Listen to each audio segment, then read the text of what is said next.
This conference will now be recorded. Sorry. Hello, everyone. Thank you for joining the Chartered Quality Institute's Deming SIG webinar. Our subject today is how to get wisdom from numbers. First, a bit of housekeeping. Through Alan's presentation, I'd be grateful if you could keep your mic and your video switched off. We won't be taking questions during his presentation, but any cues you have, if you write them in the chat box, the little cloud in the top right-hand corner and a drop-down screen on your right-hand side, we will get through as many of those after Alan's presentation as we can. We'll also copy them off and try and pick up on them in more detail, perhaps after the presentation entirely. So we may get a contact you and share more information with you in due course through the CQI. I'd like to introduce Alan Clark, who's giving our presentation today. Alan's had a career in auto manufacturing, supply chain. He's got experience in manufacturing, technical specialisms, sales, general management, and spent part of his career with Massey Ferguson, the tractor people. He's got extensive experience in quality and in the importance of the customer experience. Alan was our founding chairman of DEMSIG and has been our chair for 20 years, and we're very grateful to him for that. So I'd like to hand over to Alan now to give the presentation. Thank you, Alan. Do you have data, numbers? What is it telling you? Are you getting the messages that will enable you to make more effective decisions? Hello, I'm Alan C. Clark, and I'm going to share these ideas with you today. Looking at this presentation, a number of you may be familiar with what's called SBC, and I use Don Wheeler, world expert Don Wheeler's title of process behavior charts.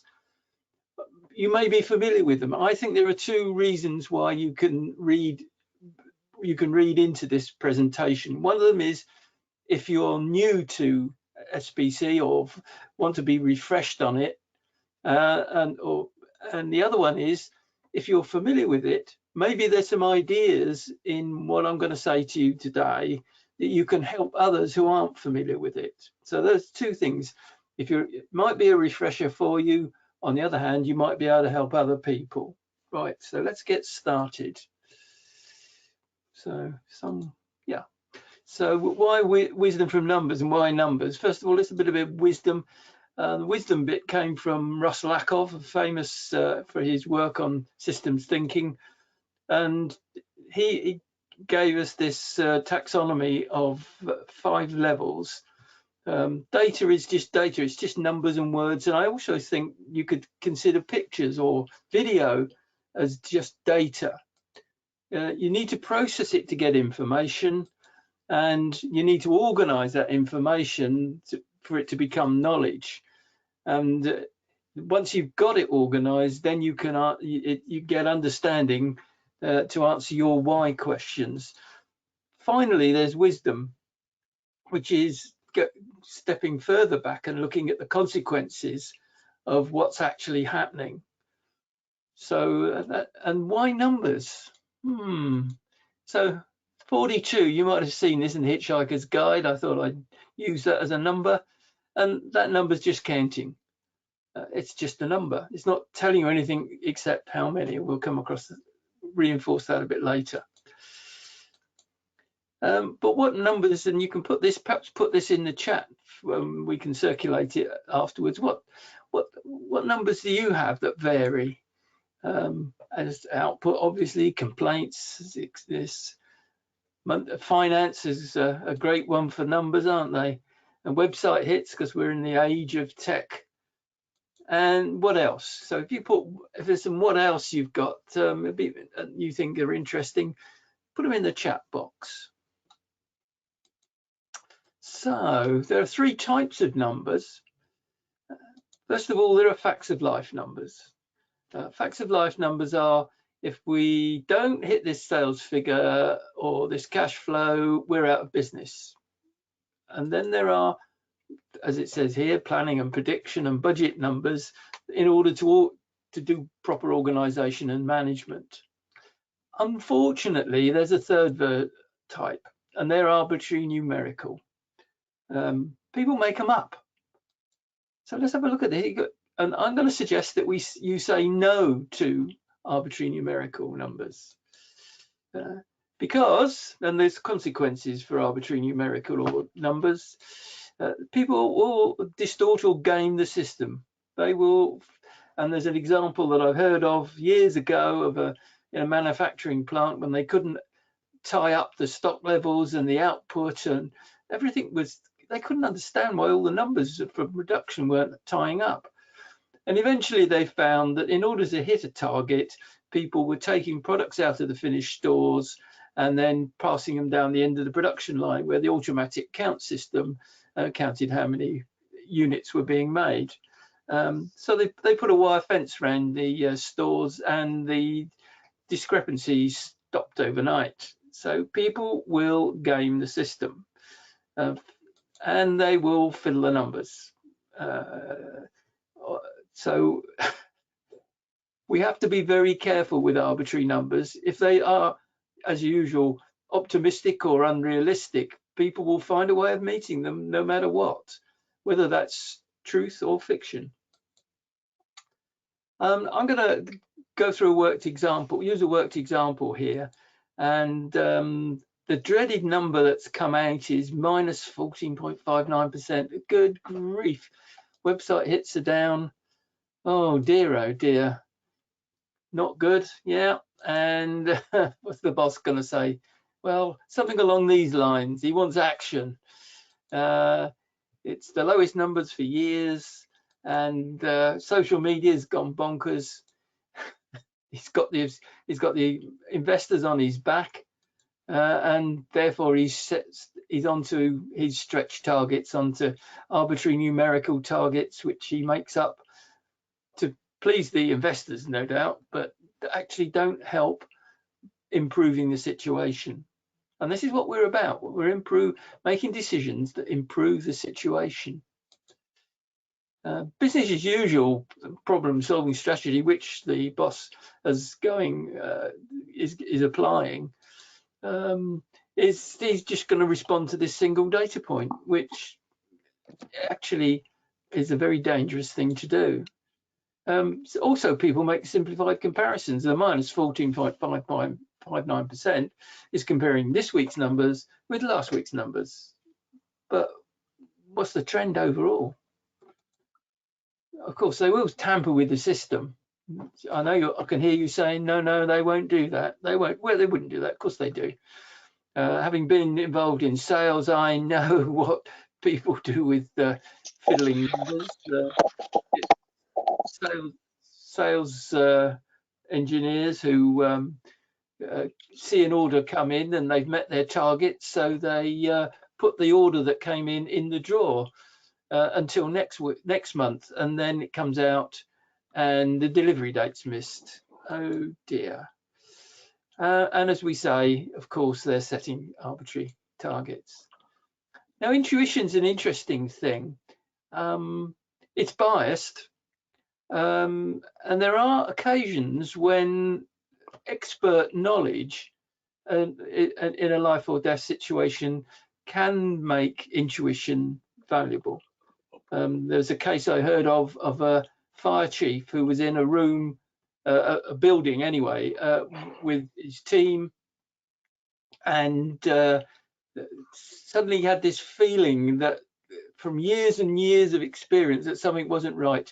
And he got all his team out, fire brigade team out, just in time, and there was a flashover which would have either seriously burned or killed his firefighting team. Sometimes intuition might work, but normally it will be biased, and we should be very, very reluctant to use intuition. And every one of us has got blind spots. You want to know how big how many blind spots there are, how big this is a problem? There are over 180 biases or blind spots, according to the Cognitive Bias Codex. You can look it up on Wikipedia. And about 100 of those are quite common, so look out. So we want to make evidence-based decisions based on proper analysis so we can get more effective decisions and action.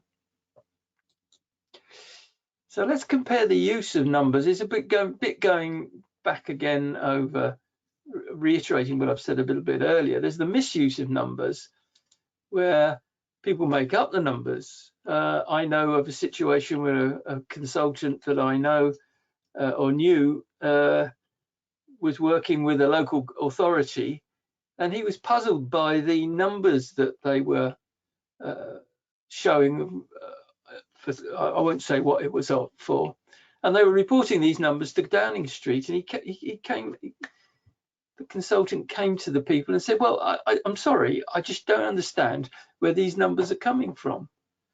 And they said, oh, well, that's not a surprise because we make them up. So they're actually sending fictitious numbers to Downing Street. It happened. Of course, we talk again about arbitrary numerical targets and taking a single number out of context, especially if it suits your, if you're a politician and it happens to suit your latest political position, take the number out of context. And use it, and this is the biggest misuse, which it often comes across with people using count data, how many, for analytical purposes. This is not the right thing to do. So rational use, the de-restriction, rational use is the count number, realizing that count data tells you how many, and it's analytic data you want to tell you why, or answer the why questions, tell you how big differences are, and so you can understand what's happening and predict the future. So let's put that that latest website percentage into a historic context. Here's the table, and you can you see what's happening? Eventually, you'll be able to spot that possibly in week 28th of March, there's a high number there, and down in the 1st of August, it's looking good. But it isn't easy to see what's happening or whether there are trends or patterns. I know what we'll do. We'll put the percentages in, and we've got more numbers. We can see some pluses and minuses. Might be a help. Might be a help. Oh, of course, then there's the famous traffic light system. We should have some traffic lights. They're a good favourite of business as usual. And we can see good numbers and we can see bad numbers. Where the dividing line comes can often be again an arbitrary decision as to where that line comes.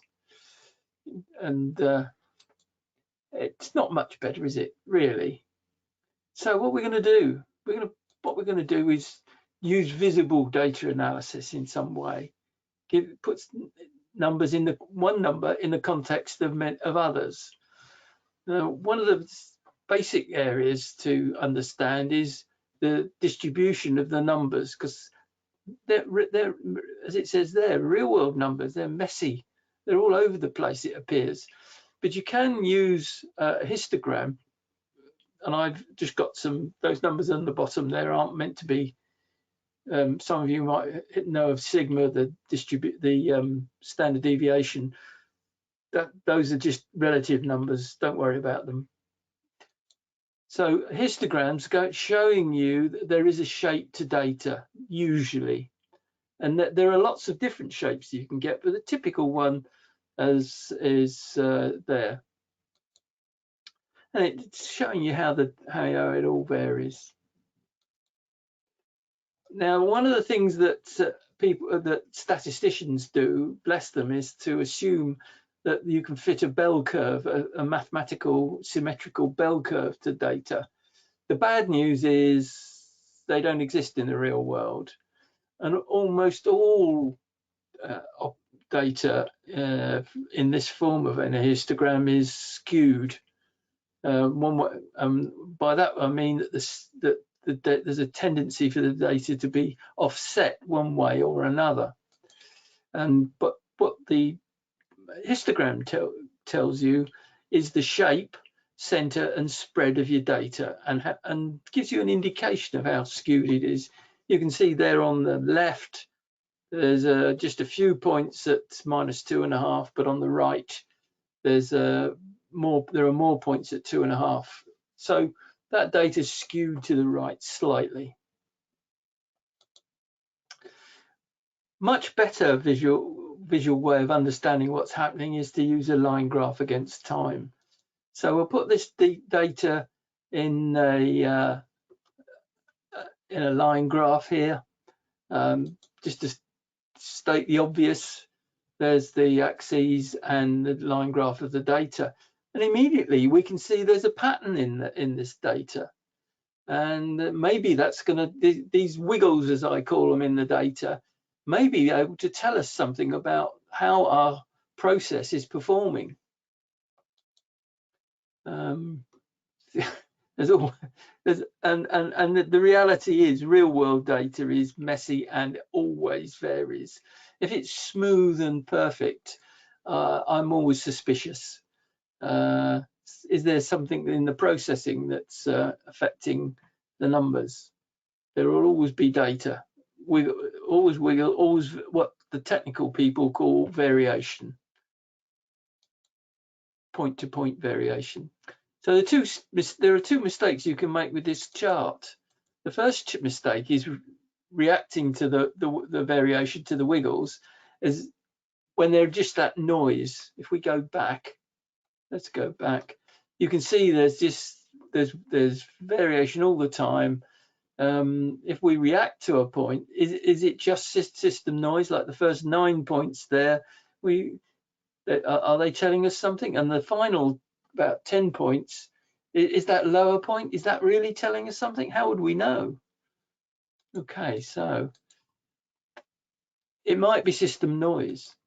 On the other hand, the wiggles, the variation in a certain data point might be a signal for action, which we're either missing or choosing to miss. So let's look at a way of recognizing that.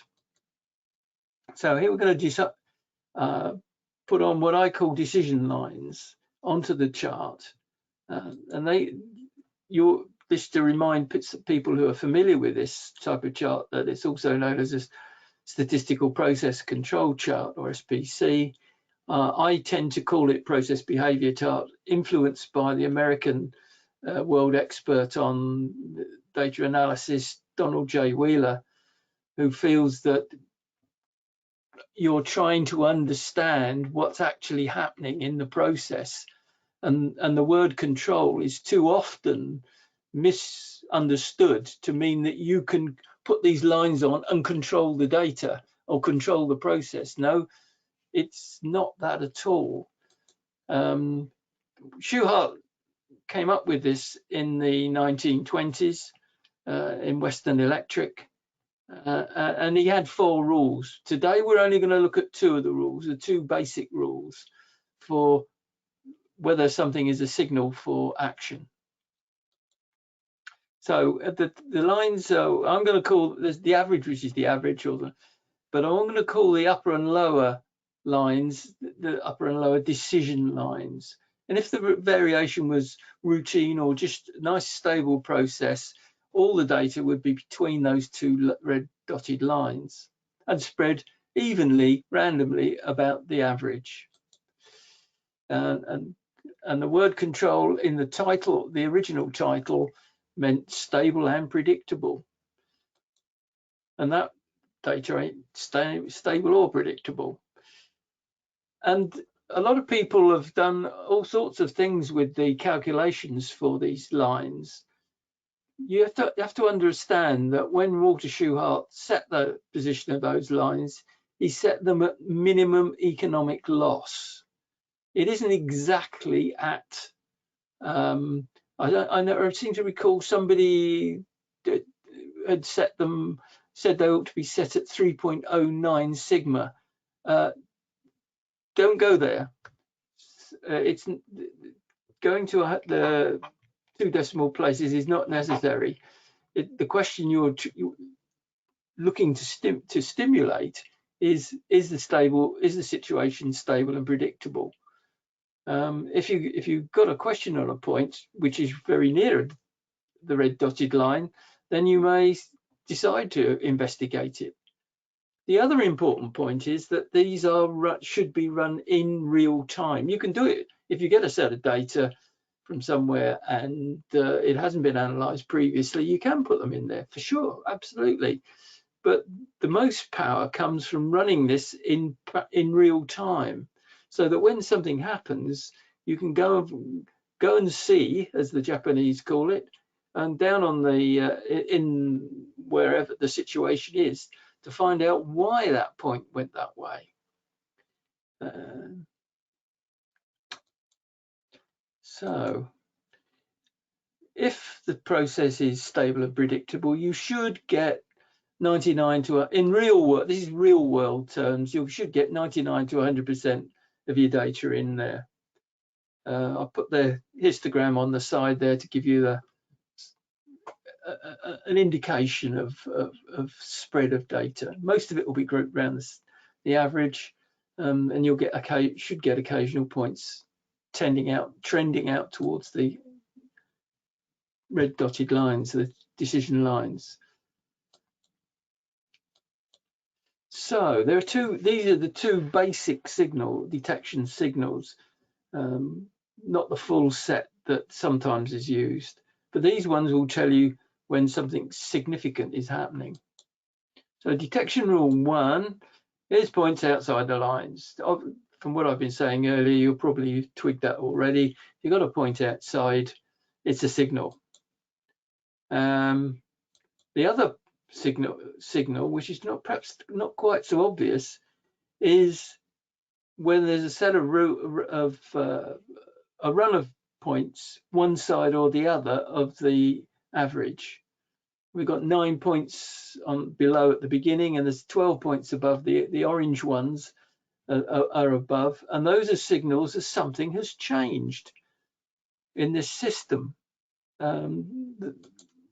So they're what Wheeler calls exceptional variation. So one of the things that's most interesting about this for me is I'll tell you what, I'll give you the example that I suggested from by these data. If it was website hits in a particular week, you can see at the beginning the trend was the website hits are basically going down. There's a basic downward trend there, and then something happened. And let's say, for example, that they went into pay-per-click or some other form of promotion which caused the performance to improve. And because the boss was very cost conscious, after improving it, he stopped spending money on pay-per-click. And there's a bit of a carryover, as you can see, but gradually there's a trend. As soon as he stopped paying for his pay-per-click, his trend went down, and then thought, oh dear, it's gone down again, and he went back for pay-per-click.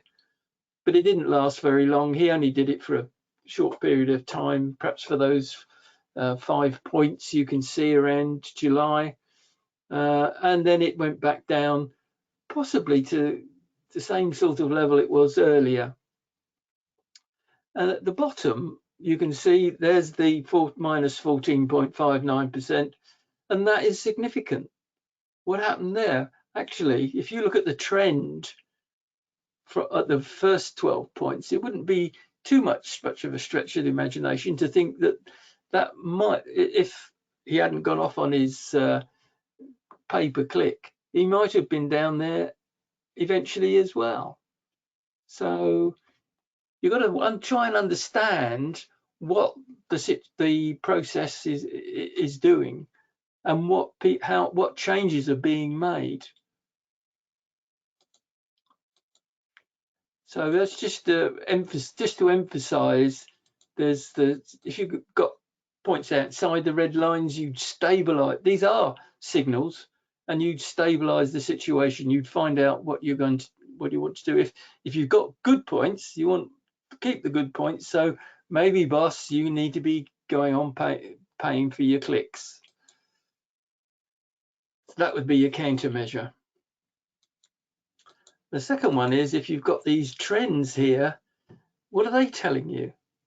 The first telling you something wrong with the website, perhaps. Basically, is minus 14.59% that we've just had due to the fact that the website is rubbish, or there's a technical problem with it, or whatever. The pay-per-click seemed to work for a while. So what's that telling you about the system, how the system has changed? So to stabilize the situation, you've got these points, they're telling you something. So once you've got some understanding, once you've linked the data point, you've gone down to wherever this is happening and understood what is happening, then you can take effective action. So on improvement, you need to, first of all, stabilize. It's got to be stable to start with, and then you can change the process so that you can get either better performance, less poor performance.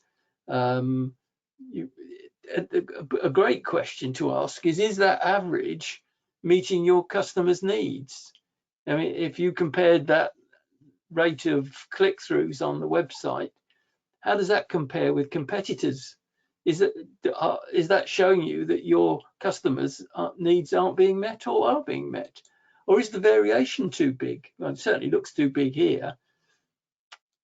So, question is, how many data points do you need? Don Wheeler suggests that you need at least 6, and that 10 is better. And normally, as we've got here, 20 or 30 gives you a fair confidence. If you've got 50, then you've got really reliable prediction of the performance. So how are you going to draw these charts? Well, I suggest if you're new to them, or if you've got someone who is new to them, that you actually get people to draw them with a pencil and paper, graph paper. There's nothing like that hands-on experience, and then you can move on to a spreadsheet. You can use specialist software, but you have to be careful because some of it makes an assumption that that histogram you saw was actually the perfect normal distribution, and there is, as I said before, rarely any data that is in a normal distribution, any real world data. Coming towards the end now, how do you calculate the lines? I'm not expecting to show you this filled out, but just wanted to show you that it's fairly simple to calculate the lines. And if you've got someone you're working with, if you're new to it or you've got someone you're working with, it's fairly simple to work out where the lines go. Straightforward calculations. And these, the factors used here, the 2.66, is something that derives ultimately from Schuhart. And I thought, just before I finally go, I just wanted to show you there are some limitations to the process behavior chart, the SPC chart. There's the power of visual. You can see that early on, in our COVID situation, there was a through April, it was fairly predictable. It got much lower variation, and then come the end of May, it suddenly went berserk. And the trend line, the brown trend line, probably gives you a better indication of what's happening, but it doesn't tell you how exceptional things are. So, takeaways I suggest: base your decisions on facts and to avoid the bias. because real world data is messy and variable, then the visual system gives you a better overall idea of what's happening. Visual can be charts like this, or ideally I would have a histogram with it. The time series as the basic, as we call this graph against time, is a basic thing. And why is that? Because it links to real world events. That's the crux of the matter. The data points relate to real world events, and therefore you can make changes and improve the situation. So this is proper analysis. And the most important thing about this, as with any quality tool, is that it's about the reflection and the learning. The tool is nothing if you don't start to think about what's happening. So thank you very much for your attention. And I wish you good luck with taking your effective action. If you want to find out more from or talk to me afterwards, there's my email address, alan.clark@keybiz.com. So I'm going to stop sharing now and hand you over to Alan Hodges, the current chair of Deming SIG. Thanks very much indeed, Alan. I hope you can all hear me. We've had a couple of questions, first of all, that have come through on the chat. Christopher Chinapu raised the question, is setting a target for your data in a control chart useful? Is it good practice? Or can it lead to tampering? I think that's a really important question and one of the key things about Alan's presentation. Would you like to comment on that one, Alan, or should we pick up Peter Leeson's response? Well, what does Peter say? Peter said if the target is attached to some form of reward or punishment, it will be tampered. If the target is defined as something we are aiming for, people will seek to achieve true results. Absolutely, absolutely. Fiddle the numbers, why not? Bend the system. No, the point about the target is it a fact of life number? Is this number that you're measuring, is this number actually important for the survival of the business?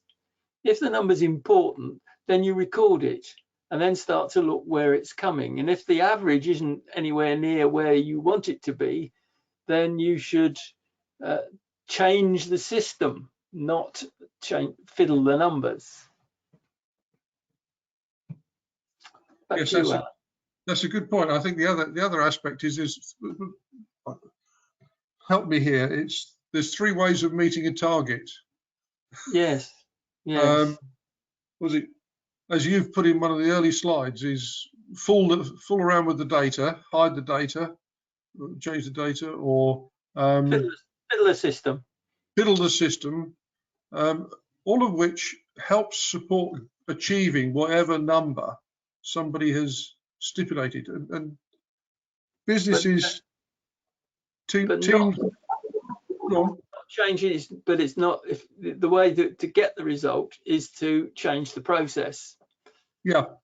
I mean, the chart itself is helping to show that something's wrong and that something needs improving. And if it's not good enough, if it doesn't meet that target, it's the process that we need to go and have a look at, and whether we're spending money on temporary special measures like Alan used, pay for hits, those sort of things, or if some other system is being used to prop up the numbers temporarily and it just all goes to pot afterwards.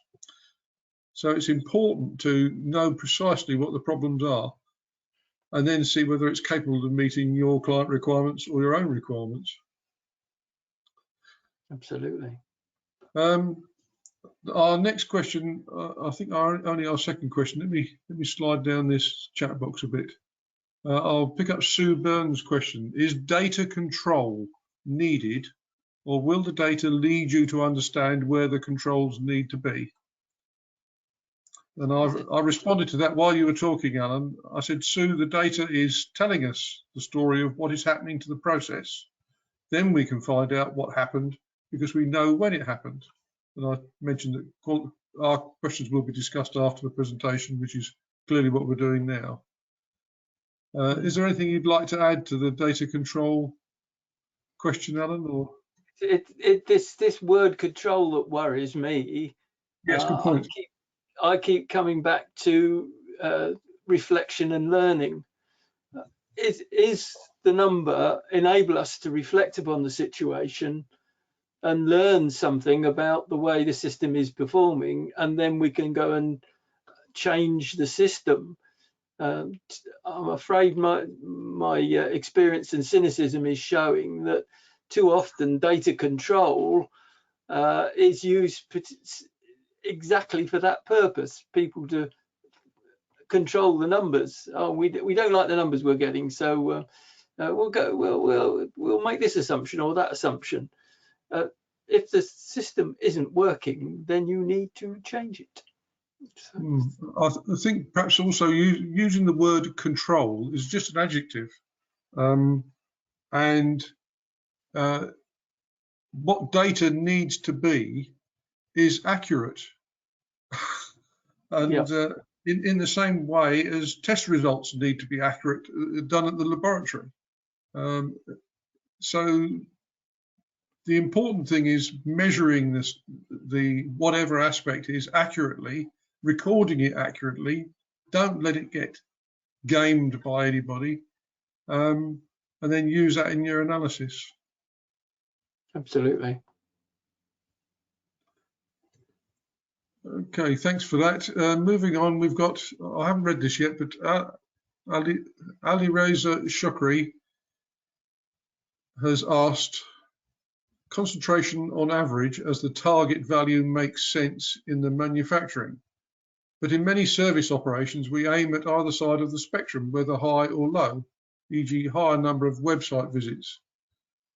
How 6 to 9 consecutive date observations either side of the average can be of concern when studying the process behaviour in service sector? I think he's asking the question of using the first 6 to 9 items to establish the limits, your decision lines. Is that enough? I think one of the things that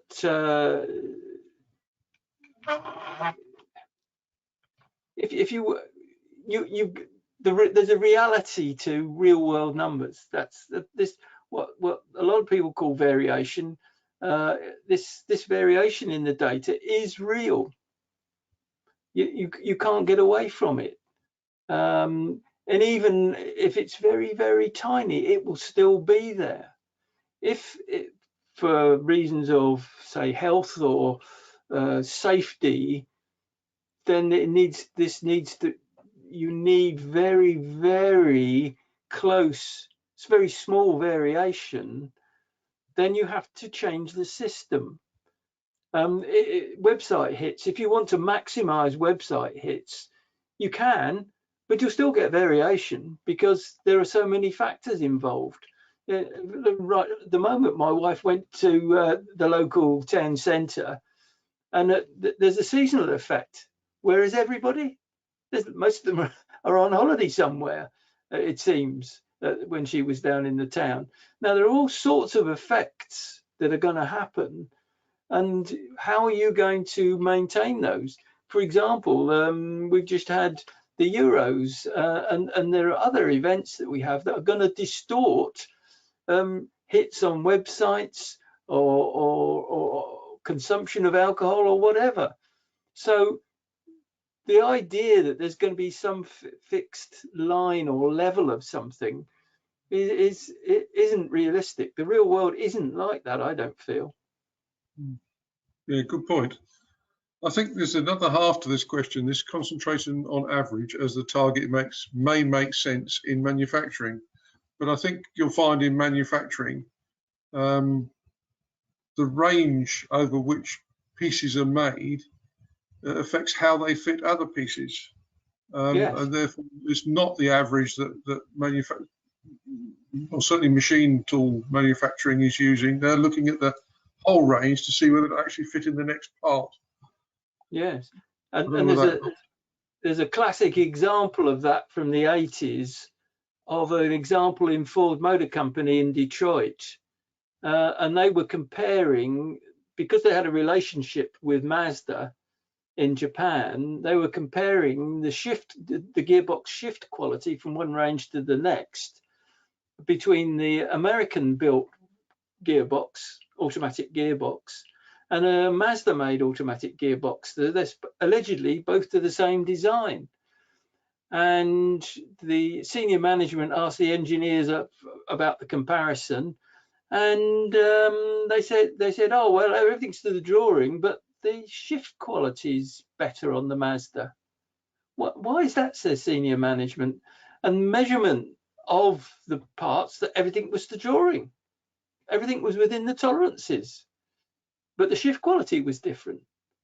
And when they looked very, very precisely at what Mazda had done, the valves in the Mazda gearbox were made to a much narrower spread between the decision lines, and there was I believe there was an offset one direction.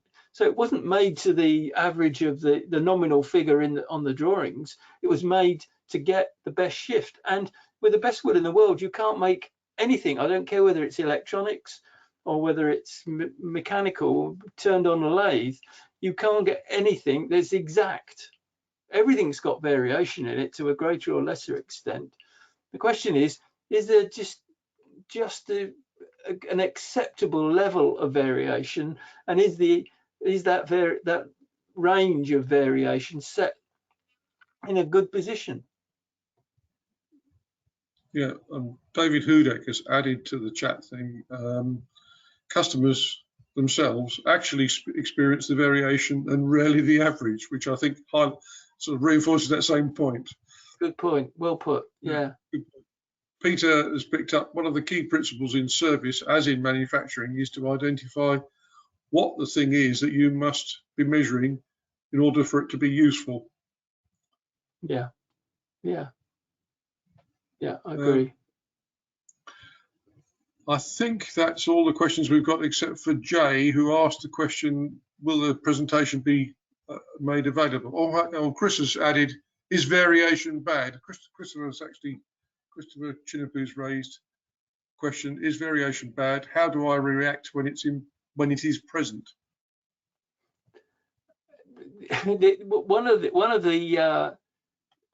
The answer is you will always get variation. What is the effect of it on what you're trying to do, what the customer is receiving? If there's very, very, very limited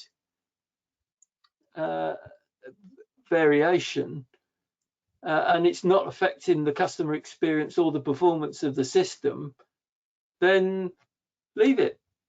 But if the variation is because of the interaction, this one of these things it comes back to is systems thinking, and the fact that there's hardly anything that's completely independent of multiple influences. So in the Ford Mazda gearbox example, the size of a piston in a valve and the size of the seat and the viscosity of the oil, all of these things are going to be varying.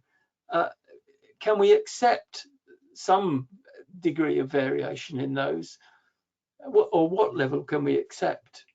So it's always with you, and although it's an uncomfortable reality, once you accept that it's always going to be there, and that if you want less, then you have to change the system.